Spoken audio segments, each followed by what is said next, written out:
네, 저희 머리 숙여 기도하겠습니다.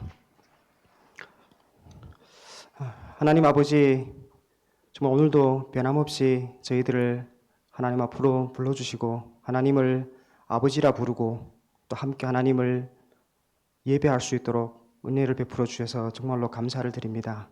오늘 정말 하나님 앞에 나온 모든 자들이 또 우리 예배 가운데 임재하신 하나님을 깊게 만나는 그런 은혜를 베풀어 주시기를 원합니다. 또 오늘도 예배 가운데 하나님 들려주시는 그 음성을 우리 각자가 듣는 귀한 시간 될 수 있도록 인도하여 주시옵소서. 그래 계속해서 정말 요나서를 통하여 하나님께서 요나와 같은 그 하나님의 부르신 자를 어떻게 만들어 가시는지, 그 하나님이 어떤 분인지를 우리가 계속 알아가고 그 하나님이 오늘날도 우리 각자 삶 가운데서 일하신다는 믿음의 확신과 믿음의 결단이 일어나는 시간 될 수 있도록 성령님께서 은총을 베풀어 주시옵소서. 살아계신 주 예수 그리스도 이름으로 기도드립니다. 한국의 김수현이라는 그런 작가가 쓴 나는 나로 살기로 했다라는 책에 관한 소개를 이렇게 얼마 전에 인터넷에서 본 적이 있습니다. 이렇게 소개를 했습니다. 전 세계 156만 독자의 선택, 그리고 최장기 스터디셀러 1위, 2016년 출간 이후 일본에서 가장 많이 팔린 한국 책이자 전 세계에서 사랑받는 K 에세이 대표작으로 불릴 만큼 영향력 있는 책이었습니다. 그 출판서 서평을 보니까 이런 내용이 이렇게 씌어져 있습니다. 이 책의 시작은 작가가 느낀 이유 없는 초라함 때문이었다. 어른이 되어보니 세상은 냉담한 것이었고 사람들은 불필요한 정도로 서로에게 선을 그었으며 평범한 이들조차 기회가 있으면 차별과 멸시를 즐겼다. 아무런 잘못도 없는 자신이 왜 초라함과 열등감을 느껴야 하는지 이해하기 어려웠던 그는 여러 책을 읽던 중 사회학과 사회심리학에서 나름의 답을 찾았다. 그러면서 계속 이런 얘기를 합니다. 개인의 불행과 불안은 내면에서 발생하는 화학작용이 아닌 사회와 타인과의 관계 속에서 일어난다는 결론에 단 것이다. 그렇게 얻은 깨달음을 에세이로 풀어낸 책이 바로 나는 나로 살기로 했다라는 그런 책입니다. 그러면서 작가는 이 책에서 있는 그대로의 자신을 긍정해야 하는 이유와 그렇게 살아갈 방법을 따뜻하면서도 정확한 언어로 표현한다. 이것이 출판사 서평입니다. 그래서 제가 그 인터넷에서 책을 좀 이렇게 쭉 내용을 일부를 보면서 참 일단은 한편으로는 공감이 많이 갔습니다. 저도 이 책의 작가와 같이 이런 냉담하고 치열한 사회 속에서 그 작가가 느꼈던 초라함과 열등감 같은 경험을 했다는 사실과 또 그러한 것들을 제가 극복하기 위하여 시도했던 여러 가지 노력들이 서로 유사함을 발견하면서 많이 이렇게 공감이 되었습니다. 하지만 또 다른 한편으로는요, 마음이 많이 무거웠습니다. 왜 그랬을까요? 왜냐하면 나는 나로 살기로 했다라는 이 책에서 자신을 긍정하는 것의 뿌리가 다름 아닌 자신을 사랑하는 것이기 때문입니다. 그래서 책의 목록에는 이런 제목들이 쭉 있습니다. 많은데 제가 눈에 들어오는 게 이런 게 있었어요. 내게 친절하지 않는 사람에게 친절하지 않을 것. 너그러운 개인주의자가 될 것. 참 이게 너그러운 개인주의자. 그리고 스스로 비판하지 않을 것. 그리고 또 하나, 남에게 자신을 평가할 자격을 주지 않을 것. 이게 좀 어딘가 그렇죠. 그러니까 무슨 말인가 하면 자신을 사랑하기 때문에 자신을 보호해야 한다고 말합니다. 상처받지 말아야 되고 자신을 항상 인정해주고 높이 평가해 주어야 합니다. 쉽게 자신을 비판하지 않을 뿐더러 다른 사람한테도 자신을 평가할 자격을 쉽게 주지 않는다는 거예요. 그래서 이런 자기 사랑이 얼핏 잘못하면 초래할 수 있는 무서운 결과 중 하나가 바로 저는 자아 성찰의 부재라는 것이라고 이렇게 생각했습니다. 자신을 왜냐하면 돌아보지 못합니다. 자신한테 문제가 있는 것이 아니라 모든 것이 타인과 환경 그리고 이 사회와 세상의 문제라고 보기 때문입니다. 그래서 어려움이나 위기가 닥치면 시종일관 어떨까요? 자신이 아닌 타인이나 외부에서 문제를 찾고 그 해결책을 찾으려고 한다는 것입니다. 그래서 플랭팅거라는 신학자는 오늘날 사람들의 교만을 이렇게 정의를 합니다. 들어보십시오. 교만은 자기 몰두와 자기 능력이나 가치의 과대평가의 혼합물이다. 교만이 뭐라고요? 자기 몰두와 과대평가의 혼합물이다. 그래서 오만한 사람은 자기에 대해 많이 생각하며 또한 자기를 높이 평가한다. 제가 마음이 무거웠던 이유가 바로 여기에 있습니다. 오늘날 우리가 몸을 담고 살아가고 있는 이 사회가 이처럼 점점 자아 성찰이 사라지는 시대라는 사실과 동시에 저와 여러분과 같은 그리스도인들이 이런 사회와 문화의 영향으로부터 결코 자유롭지 못하다고 생각하기 때문입니다. 제가 며칠 전에 저희 친한 친구로부터 안타까운 소식을 이렇게 전해드렸습니다. 뭐라냐면 이혼 준비 중이니 저한테 변호사를 소개해달라는 부탁이었습니다. 갑작스러운 소식에 제가 너무 이렇게 당황해서 자세히 알고 보니 가정에 무슨 외도나 도박이나 심각한 경제 문제가 있는 것이 아니고 이렇게 단연간 부부가 서로에 대한 섭섭함과 불만 그리고 그 원망이 쌓여서 지금 결국은 이혼을 결정하게 되었다는 것입니다. 저희 아내도 저희 그 친구의 아내와 서로 잘 아는 사이여서 이렇게 연락해서 이렇게 얘기를 쭉 들어보았습니다. 근데 제가 다 듣고 제 친구와 저한테 얘기를 이렇게 쭉 보니까 공통점이 있는 거예요. 뭘까요? 이 부부의 공통점이 바로 자신을 돌아보지 않고 성찰하지 않는다는 거예요. 저희 친구는 과거에 가정교회에서 집사 직분을 받은 적이 있고요. 크리스찬입니다. 그리고 그 친구의 아내는 심지어 목회자의 자녀예요. 저희 친구 아내는 뭐라냐면 저희 친구 자신 남편이 심각한 피해망상증이니 병원에 가서 의사를 보여야 할 상황이라고 말했고요. 저희 친구는요, 제가 부부 상담을 좀 받아보지 않겠냐라는 제안에 뭐라고 하면 상담을 받을 사람은 자신의 아내이지 자기는 아무런 문제가 없으니 필요 없다고 이렇게 답변을 받습니다. 제가 지금 이런 말씀을 드린 이유는 무엇일까요? 이 자아 성찰의 부재가 비단 하나님을 모르는 비신자들만의 얘기가 아니라 하나님을 믿는 신자들에게도 존재할 수 있는 어찌 보면 인간의 본성적인 경향이라는 사실을 다시금 제가 실감하고 많은 생각을 하게 되었던 사연이기 때문입니다. 성경의 그 창세기를 보시면 아담과 하와가 범죄 후 하나님의 질문에 아담은 이런 답변을 합니다. 창세기 11장 11절과 12절입니다. 제가 읽어드리겠습니다. 가라사대 누가 너의 벗었음을 내게 고하였느냐? 내가 너더러 먹지 말라 명한 그 나무 실과를 내가 먹었느냐? 라는 하나님의 질문에 뭐랍니까? 아담이 가로되 하나님이 주셔서 나와 함께 하신 여자 그가 그 나무 실과를 내게 주므로 내가 먹었나이다. 우리는 아담의 답변에서 인류 범죄가 초래한 두 가지 결과를 쉽게 발견할 수 있습니다. 하나는 뭘까요? 앞에서 말씀드린 자기 성찰의 부재예요. 아담은 자신의 탓이 아니라 하와의 문제라고 지금 말하고 있습니다. 그가 나무 실과를 나한테 준 것이 범죄의 원인이라고 말하고 있어요. 그뿐만 아니라 또 무슨 결과가 초래합니까? 자기 합리화의 강화예요. 아담은 자신이 실과를 먹은 것이 하나님께서 그 여자를 보내셨고 그 여자가 먹으라고 했기 때문에 자기 먹은 거지 자신이 스스로 먹은 것이 아니라고 지금 자신의 죄를 합리화시키고 있는 겁니다. 이 자아 성찰의 부재와 자기 합리화의 강화, 저는 이것이 성경이 말해주는 인류 최초의 범죄의 결과이자 영향이라고 생각합니다. 동시에 오늘날 우리가 몸담고 살아가고 있는 이 사회에 부인할 수 없는 주류 문화 사상의 특징이라고 저는 생각합니다.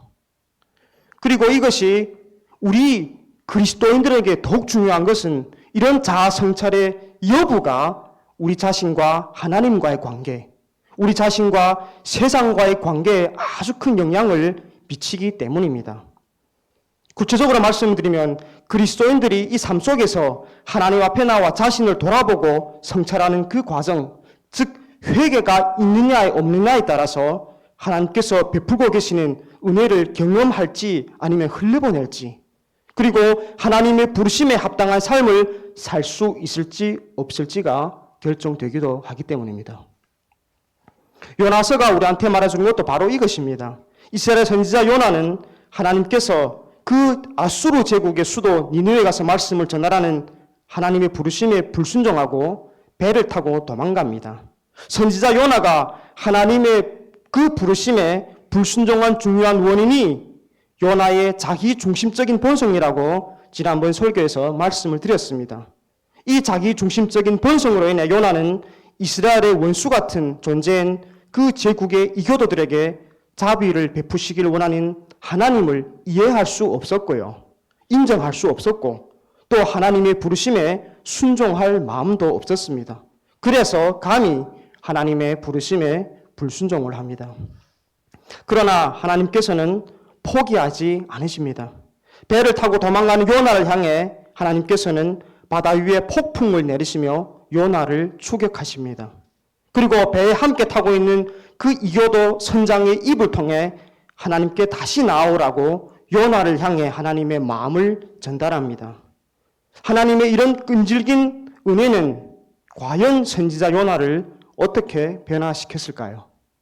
그리고 요나 이런 변화를 통해 하나님께서는 어떻게 일하고 계셨을까요? 오늘은 이런 질문들을 가지고 좀 본문을 살펴보도록 하겠습니다.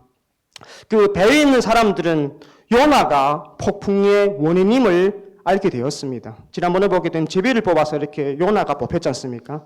그래서 이 폭풍을 잠재울 열쇠가 요나라고 판단합니다.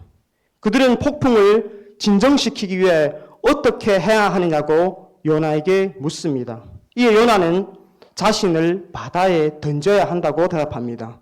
오늘 본문 1장 11절과 12절입니다. 보십시오. 바다가 점점 흉흉한지라 무리가 그에게 이르되 우리가 너를 어떻게 하여야 바다가 우리를 위하여 잔잔하겠느냐. 그가 대답하되 나를 들어 바다에 던지라.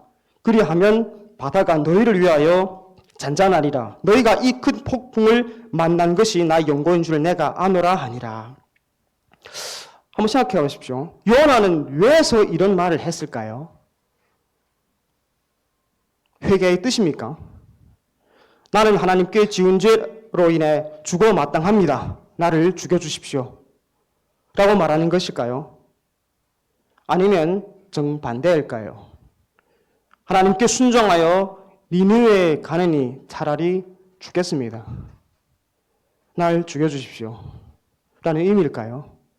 요나가 자신을 바다에 던지라는 그 말은 하나님을 향한 반역일까요? 아니면 회개일까요? 여기에 대해서 신학자들의 해석은 이렇게 크게 두 갈래로 이렇게 갈라지더라고요. 어떤 사람들은 반역이다. 이거 니네에 가는 차라리 죽겠다. 오히려 더 반역하는 거. 또 다른 한편은 뭡니까? 회개라고 얘기해요. 저는 이거 보면서 저는요. 회개에 더 가깝다고 생각을 했습니다. 그 근거는 14절에 나와 있는 그 배에 있는 이교도들의 기도 내용 때문입니다. 제가 읽어드릴게요. 잘 들어보십시오. 무리가 여호와께 부르짖어 가로되 여호와여 구하고 구하오니 이 사람의 생명가닥에 우리를 멸망시키지 마옵소서. 그리고 무죄한 피를 우리에게 돌리지 마옵소서. 주 여호와께서는 주의 뜻대로 행하시다 하고 지금 뭐랍니까? 지금 배에 있는 이교도들이 여호와 하나님께 기도합니다. 그러면서 무죄한 피를 우리에게 돌리지 말게 해달라고 간구합니다. 이게 무엇을 의미할까요? 그들이 보기에 선지자 요나는 어쨌습니까? 무죄했습니다. 만약 요나가 앞서 자신을 바다에 던지라고 했던 그 말과 태도가 하나님께 대한 반역이었었다면 배에 있는 이교도들은 하나님 앞에서 요나를 무죄한 자라고 말하지 않을 가능성이 더 높습니다.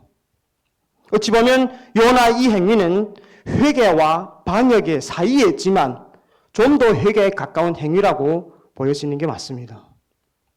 요나는 상황에 책임을 지기 시작합니다. 요나가 변화하기 시작합니다. 하나님을 바라보았기 때문에 생긴 변화라고 명확히 언급은 하지 않았지만 이 변화는 매우 의미심장한 것은 사실입니다. 앞으로 우리가 요나서를 쭉 살펴보겠지만 요나가 하나님의 부르심을 거부한 주된 이유가 뭡니까? 그 비신자들, 제국의 이교도들에게 자비를 베풀고 싶지 않았기 때문이지 않습니까?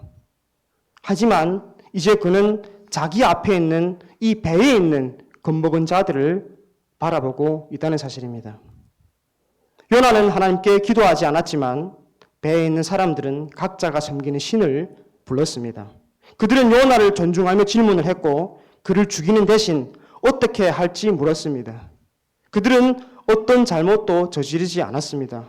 그래서 이 레슬리 알렌이라는 사람은 배에 있는 사람들의 그 고결한 성품이 요나의 태평한 무관심을 쫓아내고 그의 양심을 건드렸다라고 이렇게 얘기를 하고 있습니다.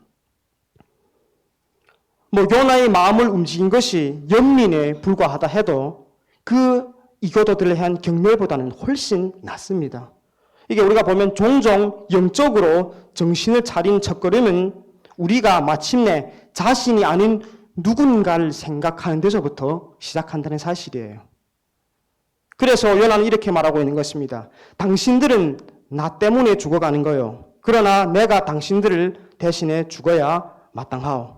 하나님은 바로 나에게 화가 나신 것이요. 나를 바다에 던지시오. 이런 얘기를 하고 있는 겁니다. 하지만 배에 있는 사람들은 어찌입니까? 계속해서 훌륭하게 행동합니다. 13절입니다. 그러나 그 사람들이 힘써 노를 저어 배를 육지에 돌리고자 하다가 바다가 그들을 행하여 점점 더 흉흉함으로 능히 못한지라. 그들은 요나의 제안을 듣고도 육지로 노를 저어 가려 합니다. 구원받을 길이 전혀 없음을 깨달은 다음에야 자신들이 이전 하려는 일의 그 중대함을 인정한 다음에야 그들은 두려워 떨고 하나님께 기도하면서 요나를 배 밖으로 이렇게 던집니다. 요나는 분명히 변화되고 있습니다. 그 자기중심적인 본성으로 인해 자기 자신만 생각하던 그 선지자 요나가 배에 있는 사람들을 생각하기 시작합니다. 폭풍이 자신의 불순종이라는 것임을 고백합니다. 자기 탓이라고 인정을 합니다. 그리고 거기에 책임을 지려고 합니다. 자신이 바다에 던지어 희생함으로 배에 있는 사람들을 구원해 주려고 합니다. 그래서 리차드 니버라는 학자는 그의 그 책임적 자아라는 책에서 인간의 책임을 뭐라고 정의하냐면 타자의 고통에 대한 반응, 이렇게 말합니다. 책임이 뭡니까? 이 타자의 고통에 대한 반응. 요나는 지금 배에 있는 사람들의 고통에 반응을 보이고 있다는 사실입니다.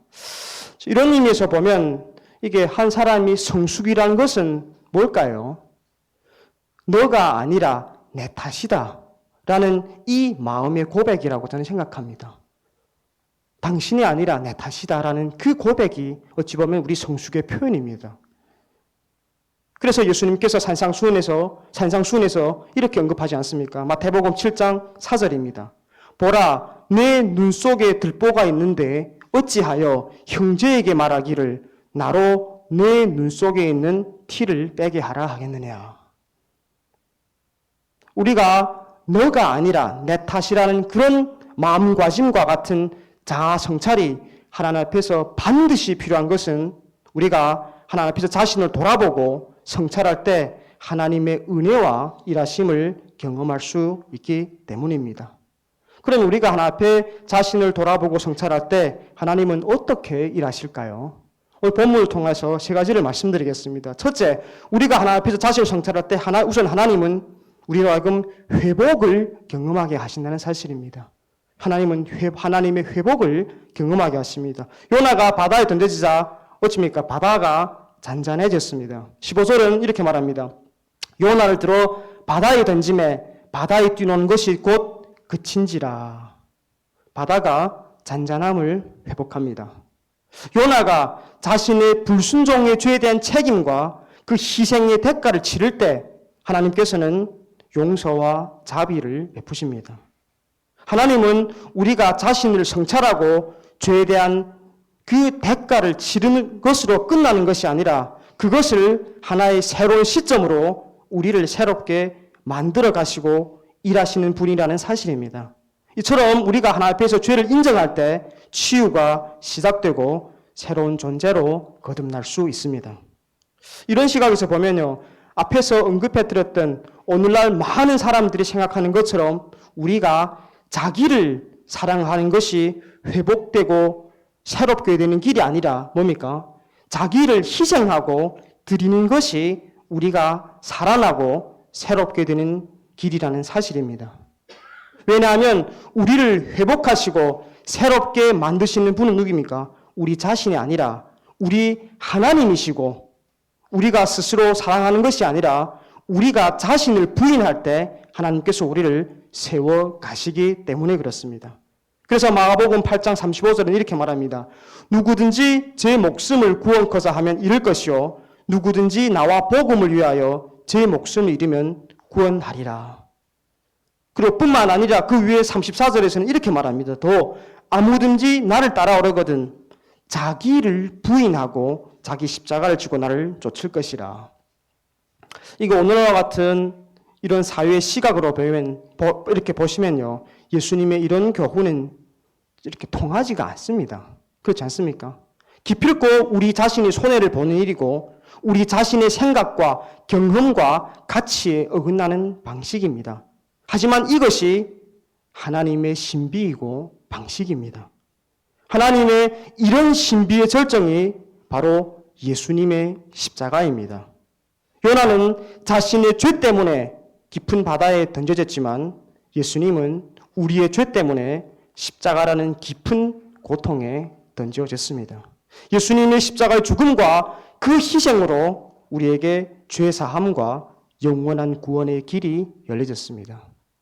이처럼 우리가 하나님 앞에 우리 자신을 돌아볼 때 하나님은 뭘 경험하게 하십니까? 하나님의 회복을 경험하게 하신다는 거예요. 그런가 하면 우리가 하나님 앞에 정찰할 때 우리는 하나님의 섭리를 경험할 수 있습니다. 본문 16절입니다. 그 사람들이 여호와를 크게 두려워하여 여호와께 제물을 드리고 서원을 하였더라. 바다가 잔잔해지자 그들은 이제 곧 죽을 것이라고 생각했을 때보다 어찌 보면 더 큰 두려움에 바로 사로잡혔습니다. 그러나 이것은 질적으로 새로운 종류의 두려움, 바로 여호와에 대한 이렇게 두려움입니다. 그 배에 있는 사람들은 언약의 이름 이 야훼를 이렇게 사용하는데요. 이 야훼는 하나님과의 인격적이고 구원하는 관계를 나타내는 그런 히브리어 이름입니다. 여호와를 두려워한 일이 이 구원을 선사하는 모든 지식과 지혜의 본질입니다. 그래서 배의 사람들은 즉시 여호와께 서원하고 희생 제물을 바치기 시작합니다. 처음에 그들은 하나님을 요나의 부족신 정도로 생각했지만 요나 덕분에 목숨을 구한 지금은 하나님이 얼마나 크신 분인지 이렇게 깨달았습니다. 이들이 하나님을 추구하는 것이 하나님이 자신들 위해 해줄 수 있는 일 때문이 아니라 그분의 위대하심 때문임을 보여주는 모습입니다. 이것이 어찌 보면 참된 믿음의 시작이라고 이렇게 생각합니다. 근데 한번 잘 생각해 보십시오. 이 상황이, 모든 상황이 정말로 아이러니합니다. 왜냐하면 요나가 하나님을 피해 달아난 것은 바로 뭡니까? 그런 사악한 이교도들에게 하나님의 진리를 보여주고 싶지 않았기 때문입니다. 하지만 요나는 지금 바로 그 일을 하고 있다는 것이에요. 그래서 이 다니엘 티머라는 신학자는 여기에 대해서 이렇게 분석을 합니다. 보십시오. 요나의 반선교 활동은 아이러니하게도 비이스라엘인들의 회심을 가져왔다. 그리고 또 다른 주석가는 이렇게 덧붙입니다. 이것은 하나님의 주권에 대한 이 요나서의 교훈을 더 깊이 깨닫게 해준다. 그러면서 마지막으로 이런 말합니다. 하나님은 하시고자 하는 일을 반드시 하시고야 만다. 하시고자 하는 일을 반드시 하시고야 마는 하나님. 이것의 절정 역시 예수님의 십자가가 아닌가라고 생각합니다. 예수님께서 십자가에 달릴 때 제자들을 포함한 많은 사람들이 이제는 모든 것이 끝나고 희망이 없다고 생각했습니다. 절망했습니다. 하지만 하나님께서는 세상 사람들이 보기에 미련한 방식인 그 십자가의 죽음과 부활로 예수님을 우리의 구원자로 그리고 만왕의 통치자로 높이셨다는 사실입니다. 그래서 십자가와 죽음과 그 부활이 우리의 믿음이고 위로이고 희망이라는 사실입니다. 우리가 하나님의 부르심에 불순종하고 그것 때문에 하나님 앞에서 자신을 성찰할 때 우리의 불순종으로 인해서 하나님의 계획이 이루어지지 못할까 봐 염려할 필요가 없습니다. 우리가 해야 할 일이 뭡니까? 하나님 앞에서 자신을 철저히 돌아보고 성찰하고 회개하는 일입니다. 왜냐하면 우리의 하나님의 계획은 우리의 생각을 훨씬 뛰어넘기 때문입니다. 마지막으로 우리가 하나님 앞에서 우리 자신을 성찰할 때 하나님은 하나님의 예비를 이렇게 경험할 수 있게 하신다는 사실입니다. 오늘 본문 제일 마지막 17절입니다. 여호와께서 이미 큰 물고기를 예비하사 요나를 삼키게 하셨으므로 요나가 3일 3야를 물고기 배에 있으니라. 요나는 바다에 빠져 죽지 않았습니다. 그가 물에 닿자마자 기적적으로 하나님은 그를 구원하십니다. 이미 예비해 두신 큰 물고기가 그를 삼킵니다. 요나는 하나님의 놀라운 은혜와 예비하심을 경험하게 됩니다. 지금 무엇을 말해주고 있을까요? 깊은 데로 던져진 그 요나의 희생이 죄에 대한 책임으로서의 대가만이 아니라 하나님의 놀라운 섭리와 새로운 역사의 예비하심이라는 사실을 말해주고 있습니다. 앞으로 우리는 하나님께서 이런 선지자 요나를 통해 어떤 놀라운 일들을 이루어 가시는지, 그리고 하나님의 부르심에 걸맞은 자로서 요나를 어떻게 만들어 가시는지를 우리는 기대할 수 있습니다. 사랑하는 성도 여러분, 우리 하나님은 오늘도 살아계셔서 역사하십니다. 우리가 하나님 앞에 나와 자신을 돌아보고 성찰하고 회개할 때 하나님께서는 우리를 전적으로 회복시켜 주시고 그의 섭리대로 그의 계획을 반드시 이루어 가십니다. 그뿐만 아니라 하나님의 새로운 역사를 위해 우리를 새롭게 예비하시는 분이라는 사실을 꼭 명기하시기 바랍니다. 우리의 믿음의 회개를 통해 하나님의 포기하지 않은 그 은혜와 역사를 경험하는 저와 여러분들이 되시기를 주님의 이름으로 기원합니다. 예, 우리 다 함께 찬송 한 곡 부르고 함께 기도하겠습니다. 찬송가 459장입니다. 통일 514장입니다.